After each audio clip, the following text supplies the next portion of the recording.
Part 10 की शुरुआत वहीं से होती है जहां ओयन कहती है मुझे भी मरने से डर लगता है, मगर मैं क्या करूं क्योंकि मैं देख नहीं सकती। सू कहता है इसका मतलब तुम जीना चाहती हो। वो कहती है नहीं, जिसे सुनकर सू अपना सारा सामान लेकर वहां से चला जाता है। बाहर से सेक्रेटरी वैंग भी उनकी सारी बातें सुन रही थी। यंग कहती है सेक्रेटरी वैंग प्लीज मेरी हेल्प करिए, भाई जा रहा है। वो कहती है उसे जाने दो। यंग सू को रोकने की काफी ज्यादा कोशिश करती है बट वो वहां से चला जाता है, जिसे देखकर यंग को याद आता है कि बचपन में भी सू उसे ऐसे ही छोड़कर चला गया था। बट थोड़ी देर बाद सू वापस आकर यंग को भी अपने साथ ले जाता है। एक प्लेस पे पहुंचने के बाद वो काफी गुस्से में यंग को बाहर निकालता है एंड उसके फोन में अपनी काफी सारी फोटोज खींचते हुए कहता है आज फाइनली मैं तुम्हें छोड़ रहा हूँ। अगर फ्यूचर में कभी तुम्हारी आंखें ठीक हो गई तो इस फोटो को देख लेना और ये बात हमेशा याद रखना कि मैंने तुम्हें छोड़ दिया है। तुमने कहा था कि मेरे जाने से पहले तुम अच्छी मेमोरीज बनाना चाहती हो, पर तुम्हें तो फर्क ही नहीं पड़ता कि तुम्हारे मरने के बाद मेरा क्या होगा। मैं तुम्हें देखना चाहूंगा, तुम्हें मिस करूंगा। अगर मुझे पहले ही पता होता कि तुम इतनी ज्यादा सेल्फिश हो तो मैं कभी तुम्हारे पास आता ही नहीं, क्योंकि मैं जीना चाहता हूँ और मैं तुम्हें इसलिए छोड़ रहा हूँ क्योंकि ऐसा करके मुझे तुम्हारे बारे में भूलना आसान होगा, क्योंकि मैं जीना चाहता हूँ। तुम्हारे मरने के बाद मैं इस दुनिया में अकेला ही जीऊंगा। ये सब सुनकर यांग उसे हक करके रोने लगती है। घर आकर ओयन कहती है क्या आज आप मेरे साथ नहीं सोने वाले। सू कहता है मैंने तुम्हें पहले ही बता दिया है कि जब तक तुम ये नहीं कहोगी कि तुम भी जीना चाहती हो मैं तुम्हारे साथ कुछ भी नहीं करूंगा। मॉर्निंग में सू जब जॉगिंग कर रहा था तो उसे सामने स्नोमैन दिखता है जिसे कल रात को ओयन ने बनाया था और वहाँ लिखा था कि मैं भी जीना चाहती हूँ, जिसे देखकर सू हैप्पी हो जाता है। दूसरी तरफ हम लॉर्ड जंग को देखते हैं जिन्हें फाइनली पता चल जाता है कि ये सू जो इनका भाई बना बैठा हुआ है वो असली सू नहीं है और असली सू की तो बहुत पहले ही डेथ हो चुकी है। पीछे से ये सब मीरा भी सुन लेती है और उसे भी पता चल जाता है कि ये सू यंग का असली भाई नहीं है। दूसरी तरफ मोचुल सू को कॉल करके बताता है कि मेरी बहन यंग का ट्रीटमेंट करने के लिए मान गई है, जिसे सुनकर सू बहुत ही हैप्पी हो जाता है एंड भागते हुए जाकर यंग को हक कर लेता है। सू कहता है मैंने एक बहुत ही अच्छे डॉक्टर से बात की है, वो तुम्हें बचा सकती हैं। अगर तुमने सर्जरी करा ली तो सब कुछ ठीक हो जाएगा, तुम जी सकती हो। एंड देन भागते हुए मोचुल से मिलने जाता है जहाँ वो कहता है तुम्हारी बहन की हेल्प करने के बदले मैंने तुम्हें जो 3 महीने का टाइम दिया था उसमें से 5 दिन कम कर लूंगा। तो अब तुम्हारे पास मिस्टर किम के पैसे वापस करने के लिए 24 - 5 बस 19 डेज बचे हुए हैं। जिसे सुनकर सू शॉक हो जाता है तो वो कहता है क्या हुआ, क्या ये डील तुम्हें पसंद नहीं आई। सू कहता है आई लाइक इट, क्योंकि मैं यंग को बचाने के लिए कुछ भी करने को तैयार हूँ। दूसरी तरफ सेक्रेटरी वैंग सू का पता करने उस अनाथ आश्रम जाती हैं जिसका नाम उन्हें सोरा ने बताया था।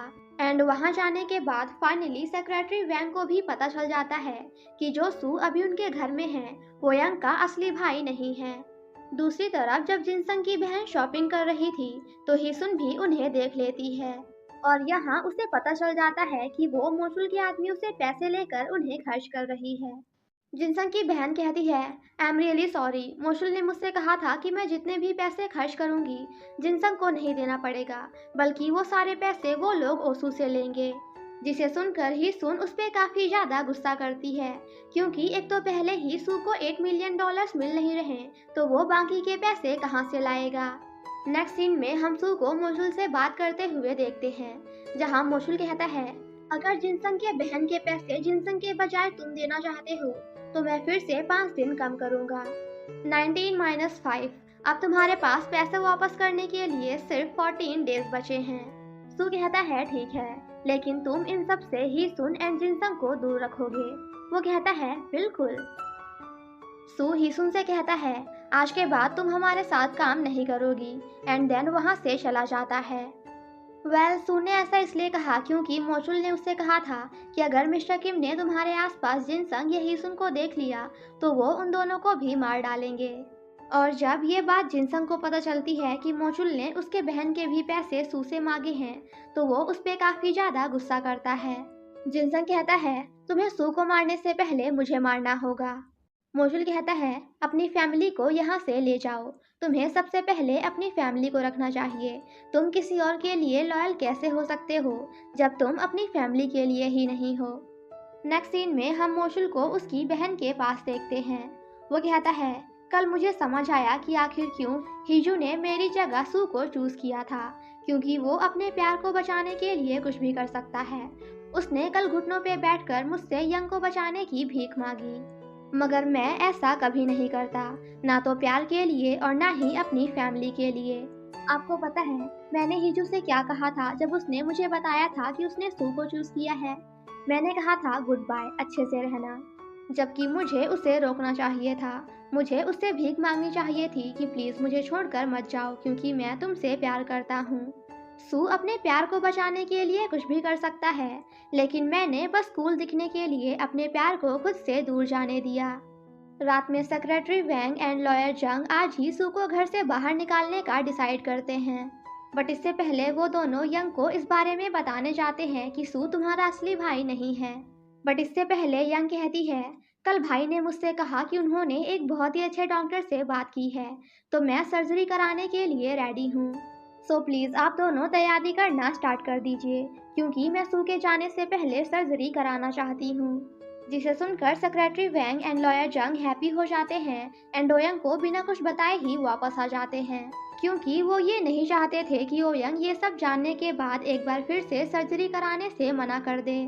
सेक्रेटरी वैंग कहती हैं, मुझे लगता है कि सू यंग को पसंद करता है, उसे सच में यंग की चिंता है, तो हम उस पर भरोसा कर सकते हैं।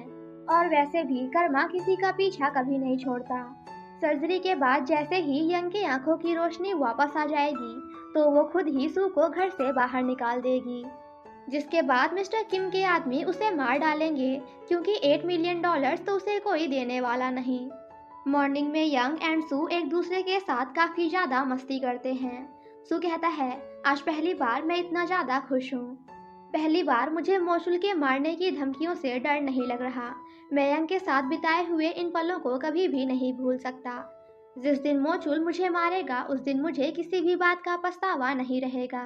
रात में सू जब सो रहा था तो यंग उसे टच करती है, बट जैसे ही वो उसके लिप्स को टच करती है तो उसे भी कुछ कुछ होने लगता है, जिस बात से वो थोड़ा डर जाती है एंड अपना हाथ पीछे कर लेती है, क्योंकि कोई पागल ही होगा जिसका दिल अपने भाई के लिए ही कुछ कुछ फील करेगा। इन सब बातों से यंग परेशान होकर अपना बिस्तर नीचे लगाकर वहीं सो जाती है, क्योंकि वो सू के ज्यादा क्लोज नहीं जाना चाहती थी। मिस्टर किम सोरा को स्विट्जरलैंड की टिकट देते हुए उसे 3 दिन के अंदर वहां जाने के लिए कहते हैं। वो कहते हैं, मुझे पता है कि मेरे $8 मिलियन सू के पास नहीं बल्कि तुम्हारे पास हैं। वो कहती है, तो फिर पैसों के लिए आप सू के पीछे क्यों पड़े हुए हैं? मिस्टर किम कहते हैं, क्योंकि तुम उससे प्यार करती हो। अगर 3 दिनों के अंदर तुम यहाँ से स्विट्जरलैंड नहीं गई तो मैं तुम्हें और सू दोनों को जान से मार डालूंगा। सेक्रेटरी वैंग भी सोरा को मैसेज करके कहती हैं, मुझे सू के बारे में सब कुछ पता चल गया है, सो प्लीज आज के बाद मुझे कांटेक्ट करने की कोशिश मत करना। ये सब देखकर सोरा यंग को कॉल करके कहती है, मैं तुम्हारे भाई सू की गर्लफ्रेंड बोल रही हूँ। एक्चुअली मुझे ना उसके बारे में तुम्हें एक इम्पोर्टेंट बात बतानी है, तो क्या तुम मुझसे कैफे में मिल सकती हो? बट प्लीज इस बारे में सू को कुछ भी मत बताना। दोनों जब साथ में खाना खा रहे थे तो यंग कहती है, आई थिंक अब हमें साथ में सोना बंद कर देना चाहिए, क्योंकि मुझे अनकंफर्टेबल फील होता है। सू कहता है, ठीक है, जैसी तुम्हारी मर्जी। दोनों जब साथ में जा रहे थे तो यंग कहती है, उप्पा क्या आपकी कोई गर्लफ्रेंड है? सू कहता है, तू क्यों पूछ रही है? वो कहती है, ऐसे ही बताइए तो। वो कहता है नहीं, थी। यंग कहती है, क्या वो सुंदर थी, मुझसे भी ज्यादा सुंदर? वो कहता है, ऑफ कोर्स। वेल गाइस, ऐसे बहुत ही कम भाई होते हैं जो अपनी बहन की तारीफ करते हैं। मेरा भाई तो मेरी बेइज्जती करते करते थकता नहीं, साल में एक बार कहता है, यार आज तू अच्छी लग रही है। तो यहाँ जितने भी बॉयज हैं जल्दी से कमेंट करके बताओ कि आप अपनी बहन की तारीफ करते हो या बेइज्जती, और जितने भी गर्ल्स हैं वो भी कमेंट करके बताएं कि आपका भाई आपकी तारीफ करता है या बेइज्जती। आई एम श्योर ज्यादातर के भाई तो बेइज्जती करते होंगे। उसकी तारीफ सुनकर यंग सैड हो जाती है। सू कहता है, क्या हुआ, क्या तू जेलस फील कर रही है, वो भी अपने भाई से? आई मीन भाई की गर्लफ्रेंड से? यंग कहती है, मैं क्यों जेलस होंगी, आप मेरे भाई हो। बॉयफ्रेंड नहीं, जो आपके मुंह से किसी दूसरी लड़की की तारीफ सुनकर मैं जेलस होंगी। नेक्स्ट सीन में हम यंग को कॉफी शॉप में देखते हैं जहां वो सोरा के आने का वेट कर रही थी।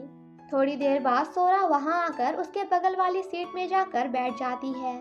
दूसरी तरफ सुनही सू को बताती हैं कि यंग की सर्जरी कराने का भी कोई फायदा नहीं, क्योंकि उसका ब्रेन ट्यूमर बहुत ही ज़्यादा बड़ा हो चुका है और सर्जरी की सक्सेस रेट 10% से भी कम है। हो सकता है कि सर्जरी के बीच में ही उसकी डेथ हो जाए और अगर वो बच भी गई तो कीमोथेरेपी में उसकी मौत पक्का हो जाएगी। सू कहता है, प्लीज़ आप इसे एक बार फिर से चेक करिए। वो कहती हैं, तुम्हारे आने से पहले मैं इसे 20 से भी ज़्यादा बार चेक कर चुकी हूँ और हर बार का रिजल्ट यही है। सो प्लीज़ यंग को सर्जरी के लिए परेशान करना बंद करो एंड जितना समय बचा हुआ है उसे अच्छे से बिताने दो। ये सब सुनकर सू काफ़ी ज़्यादा सैड हो जाता है एंड बाहर आकर रोने लगता है। दूसरी तरफ यंग काफ़ी देर तक सोरा का वेट करती है, पर सोरा उसके पास नहीं जाती और बगल में ही बैठी होती है और सू को मैसेज करके कहती है, तुम्हारा भाई तुम्हारा असली भाई नहीं है, क्योंकि उसकी 1 साल पहले मौत हो चुकी है और जो अभी तुम्हारे पास है वो बस तुम्हारा भाई बनने की एक्टिंग कर रहा है, क्योंकि उसे मिस्टर किम के $8 मिलियन वापस करने हैं। इस बारे में तुम्हारे अलावा बाकी सबको पता है, सेक्रेटरी वैंग को भी और लॉयर जंग को भी। और अगर तुम्हें मुझ पे भरोसा नहीं तो जाकर खुद सेक्रेटरी वैंग से पूछ लो, तब तुम्हें भी पता चल जाएगा कि मैं सब कुछ सच कह रही हूँ। सोरा कहती है, 3 दिन के अंदर तुम्हें मेरे साथ स्विट्जरलैंड चलना होगा और अगर तुम नहीं चले तो नेक्स्ट टाइम मैं ये मैसेज तुम्हें नहीं बल्कि ओयंग को सेंड कर दूंगी, वो भी वॉइस मैसेज, क्योंकि टेक्स्ट तो वो पढ़ नहीं सकती। वैसे अभी मैं तुम्हारी बहन को ही देख रही हूँ, बहुत ही सुंदर है, अब समझ में आया कि तुम उससे प्यार क्यों करते हो। काफी देर तक वेट करने के बाद यंग वहाँ से जाने लगती है तो सोरा जाने में उसकी हेल्प करती है। नेक्स्ट सीन में हम उसे मिंगहो के साथ देखते हैं। वो कहती है, क्या एक बहन अपने भाई से जेलस हो सकती है। यहाँ यंग बस सू के बारे में ही बातें किए जा रही थी तो मिंगहो कहता है, तुम दिन भर बस सू के बारे में ही सोचती रहती हो, यहाँ तक कि जब तुम मेरे साथ होती हो तब भी। रात में जिन संग उससे बात करने की कोशिश करता है बट सू उसे इग्नोर कर देता है। सू कहता है, प्लीज़ आज के बाद तुम मुझसे कभी भी बात मत करना और ऐसे बिहेव करना कि जैसे तुम मुझे जानते ही नहीं। जिनसंग कहता है, क्या तुम जानना नहीं चाहते कि आखिर मुझे ऐसे किसने मारा है। वो कहता है, नहीं, और ये आखिरी दिन है जब हम एक दूसरे से मिल रहे हैं, सो प्लीज़ आज के बाद मुझसे दूर रहना। जिनसंग कहता है, अगर मैं ऐसा करने से मना कर दूं तो। सू उसे एक पंच मारते हुए वहां से चला जाता है। नेक्स्ट सीन में हम सू को यंग के रूम में देखते हैं जहां वो सो रही थी। ये जानने के बाद कि सर्जरी के बाद भी यंग नहीं बच सकती, सू काफ़ी ज़्यादा सैड हो जाता है और इस बार वो खुद को यंग को किस करने से नहीं रोक पाता। ये सब देखकर यंग भी शॉक्ड हो जाती है और इसी के साथ हमारा ये पार्ट यहीं पे ख़त्म हो जाता है। Thank you so much guys for watching my explanation. Stay safe and healthy. Bye bye.